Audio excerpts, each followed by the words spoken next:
Hello friends, आज हम संधि की परिभाषा देखेंगे और उसके कितने प्रकार होते हैं वो उदाहरण सहित समझने की कोशिश करेंगे। ये जो संधि टॉपिक है ये हर एग्ज़ाम में, चाहे तो वो 9वीं की परीक्षा हो या 10वीं की परीक्षा हो या फिर कोई भी कॉम्पिटिटिव एग्ज़ाम हो, संधि से रिलेटेड प्रश्न पूछा ही जाता है। तो मैं जया तिवारी अपने जयेश कॉर्नर चैनल में आज संधि पढ़ाने जा रही हूँ। तो हम देखते हैं सबसे पहले संधि की परिभाषा। जैसा कि संधि हम छोटे से ही पढ़ते आ रहे हैं कि संधि क्या होता है। सिंपल भाषा में समझ लेते हैं। जो संधि होता है उसका आशय होता है दो वर्णों का आपस में मेल या जोड़।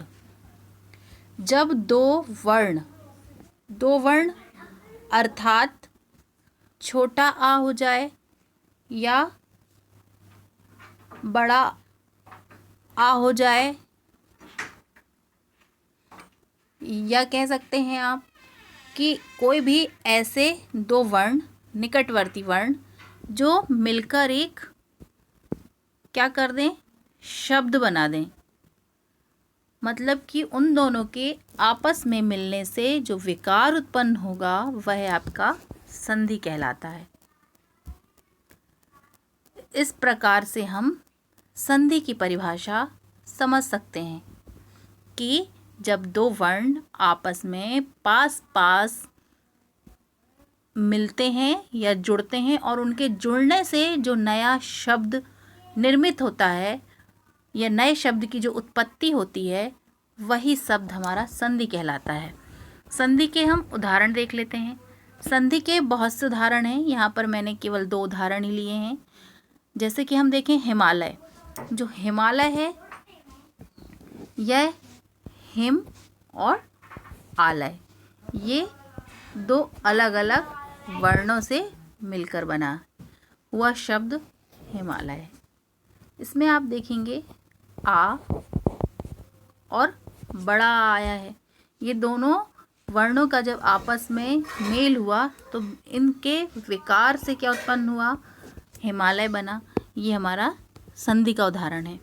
जैसे राम धनीश, आप देख रहे हैं राम और ईश, जब ये दोनों आपस में, इन दोनों का क्या किया, मेल हुआ या जुड़ाव हुआ, तब जाके रमेश शब्द की उत्पत्ति हुई। अब हम देख लेते हैं कि संधि के कितने प्रकार होते हैं। तो संधि के प्रकार यहाँ पर विशेषता जो देखे गए हैं वह है स्वर संधि, व्यंजन संधि और विसर्ग संधि। इसमें से विसर्ग संधि से बहुत से प्रश्न पूछे जाते हैं। जैसे आपको पूछ ले निश्चल, अब इसमें पूछा जाएगा कौन सी संधि है, तो निश्चल में निह धन चल, यहाँ पर आपकी विसर्ग संधि हो जाएगी। तो हम सबसे पहले देखते हैं स्वर संधि। यह है स्वर संधि। तो जब स्वर का स्वर के साथ मेल हो, आपसे यदि आ जाता है कि स्वर का जब स्वर के साथ मेल हो तो वहाँ पर कौन सी संधि होगी, तो आपका आंसर होगा स्वर संधि। और उन दोनों के स्वर से स्वर के मेल होने पर जो विकार उत्पन्न होगा वो कहलाएगी आपकी स्वर संधि। ये देखिए स्वरों का क्या हो रहा है, यहाँ पर स्वर का स्वर के साथ मेल होगा, ठीक है, तो उसे आप क्या कहेंगे, स्वर संधि। नेक्स्ट देखते हैं हम स्वर संधि के 5 प्रकार होते हैं, है ना। अब स्वर अगर आपसे पूछा जाए कि स्वर संधि के कितने प्रकार होते हैं, तो स्वर संधि के 5 प्रकार होते हैं, जिसमें से पहला है दीर्घ संधि। पहला हो जाएगा आपका दीर्घ संधि, दूसरा है गुण संधि, तीसरा हो जाएगा यण संधि, चौथा हो जाएगा वृद्धि संधि, 5वां हो जाएगा अयादि संधि। ये बहुत ही महत्वपूर्ण है कि स्वर संधि के कितने भेद या प्रकार होते हैं। भेद और प्रकार में आपको कंफ्यूज नहीं होना है। भेद और प्रकार एक ही शब्द है, मतलब संधि के क्या होंगे, आपके 5 प्रकार होंगे। अब हम एक एक करके इनको समझते हैं। पहले हम देखते हैं कि दीर्घ संधि क्या होती है। तो आप देखिए दीर्घ संधि, जैसा कि इसके नाम से ही समझ में आ रहा है, दीर्घ संधि मतलब दीर्घ मतलब बड़ी, किसी बड़ी चीज का उत्पत्ति होना, बड़ी मात्रा हो सकती है ना। जैसे कि आप इसका हम देख लेते हैं नियम क्या है, नियम समझ लेते हैं। यदि ह्रस्व या दीर्घ स्वर, ह्रस्व मतलब होता है लघु, लघु मतलब आपका छोटा आ हो जाए, है ना, कोई भी छोटा वर्ण हो जाए, या दीर्घ स्वर जैसे छोटा लघु में आपका ले लेते हैं आ हो गया, ई हो गया, ऊ हो गया या रिर हो गया। इनके बाद क्या आए, क्रमशः ह्रस्व ही आए, ह्रस्व ही आए या दीर्घ आए, लघु ही आए या दीर्घ आए।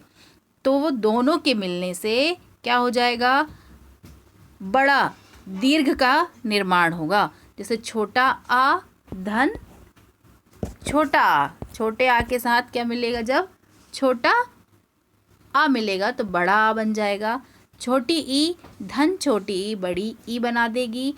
छोटा ऊ धन छोटा ऊ बड़ा ऊ बना देगा। जब इस तरह से आपको जहाँ पर भी संधि विच्छेद में इस तरह से दिखाई दे तो आप समझ जाएंगे कि वहाँ पर दीर्घ स्वर संधि होगी। आइए हम उसका उदाहरण देखकर समझने की कोशिश करते हैं। यहाँ पर देखें कवि धन ईश्वर, कवि, यहाँ पर मैंने जो एग्जाम्पल लिया है ये है कवि धन ईश्वर। क्या है, कवि धन ईश्वर। यहाँ पर आप देखें कवि छोटी ई की मात्रा है, धन बड़ी ई की मात्रा। जब दोनों छोटे ई और बड़ी ई की मात्रा आपस में मिली तो क्या बन गया, यहाँ पर बड़ी ई की मात्रा बन गई। ये देखें जब दोनों स्वरों को मिलाया गया तो संधि होते समय क्या हुआ, दोनों स्वर तो मिले लेकिन उन्होंने मिलकर क्या बना दिया, बड़ी ई बना दिया, तो अर्थात दीर्घ स्वर संधि कहलाएगी। अगला एग्जाम्पल देखते हैं हम। स्वाधीन आ धन आ, छोटा आ और बड़ा आ मिलकर बड़ा आ बनाएंगे। छोटा आ धन बड़ा आ क्या बनाएंगे, बड़ा आ। ठीक है, इसी प्रकार आप अंडाकार देख लें तो आ धन आ बन गया यहाँ पर बड़ा आ। आत्मावलंबन, आत्मा का ये आ हो गया, धन छोटा आ बन गया आपका आत्मा, बड़ा हो गया ना। तो ये हो गए आपके दीर्घ स्वर संधि के उदाहरण। अगला देखते हैं हम गुण संधि।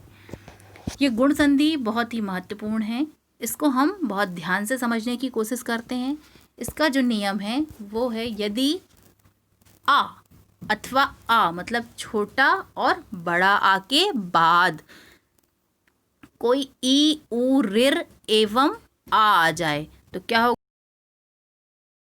हमेशा क्या बनेगा, या तो ए बनेगा, ओ बन जाएगी ओ की मात्रा, या अर या अल हो जाता है। कब, जब हमारा आ को यदि हम किसके साथ, आ ई के साथ जुड़ जाए या आ ऊ के साथ जुड़ जाए तो वो क्या बना देगा, किस चीज़ की मात्रा बनाएगा, ए की, ओ की, या फिर वहाँ पर अर हो जाए तो वहाँ पर हमारी गुण संधि देखने को मिलेगी। हम इसका एक कुछ एग्जाम्पल के द्वारा इसको समझते हैं। जैसे हमने लिया है महाधन उत्सव। क्या है, महाधन उत्सव। आ यहाँ पर आ हो गई, आ की मात्रा, धन ऊ, ये देखिए मैंने यहाँ पर आपको समझाने के लिए लिखा भी है, आ धन ऊ मिलकर क्या बना देंगे, ओ की मात्रा। तो यहाँ पर जहाँ पर भी आपको ओ की मात्रा दिख जाए, अर दिख जाए, ए की आ जाए तो वहाँ पर आप समझ जाना क्या हो जाएगा, गुण स्वर संधि का उदाहरण है। धनोपार्जन, धनो ओ बन रहा है ना, ओ, आपका आ धन ऊ मिलकर क्या बना दिया, ओ, तो यहाँ पर आपका क्या हो जाएगा, गुण स्वर संधि। इसी तरह सुरेंद्र हो गया, महर्षि हो गया, यहाँ महर्षि में देखिए रिर, आ धन रिर क्या बना दिया, अर। तो ये हमारे गुण स्वर संधि के उदाहरण होंगे। अगला देखते हैं यण संधि। यण संधि ये भी बहुत ही महत्वपूर्ण है। इसमें हम नियम देखते हैं।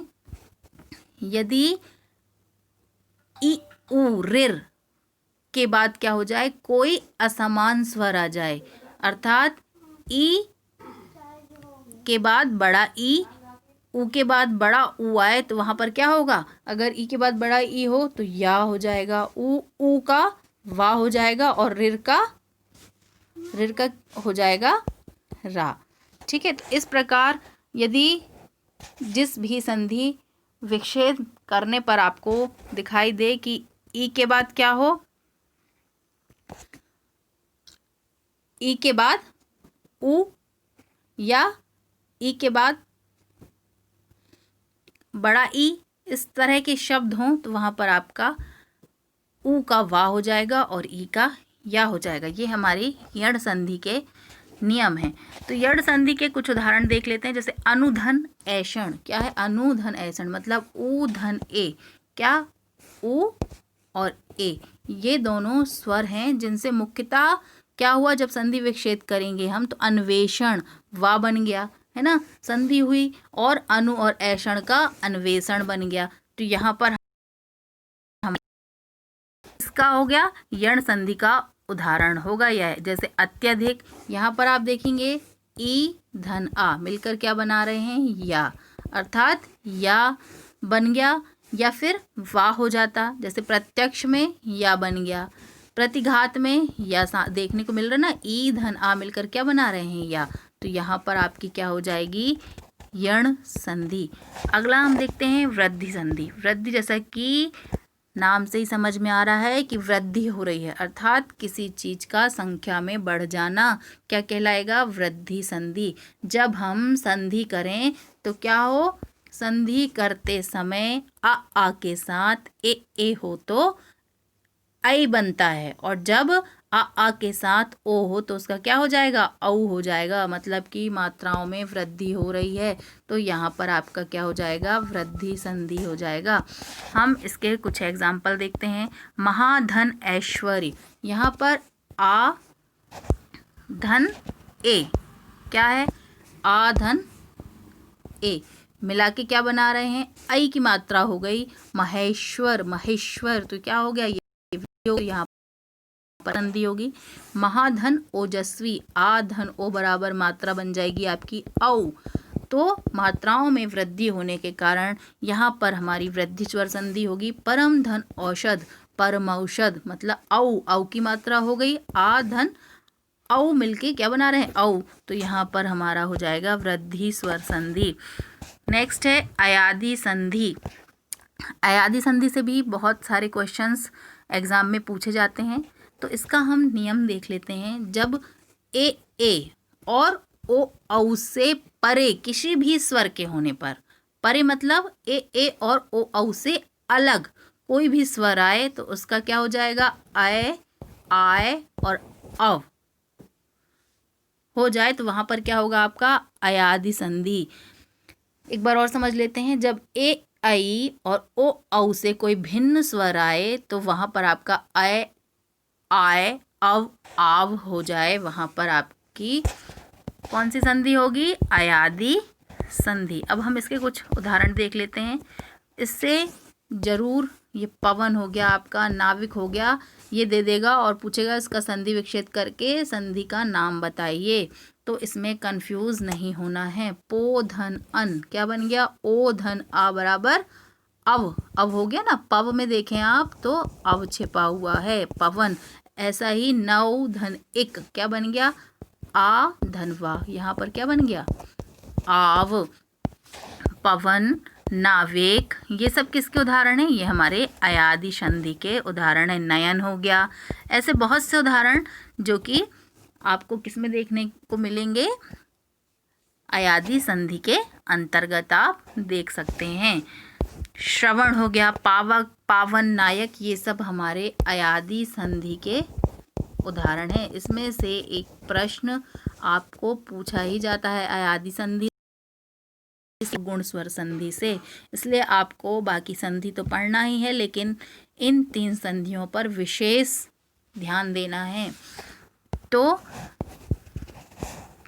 आज का वीडियो आपको कैसा लगा, प्लीज़ मुझे बताना ना भूलें, कमेंट बॉक्स में कमेंट करें और मेरे चैनल को ज़्यादा से ज़्यादा share and subscribe and like करना ना भूलें।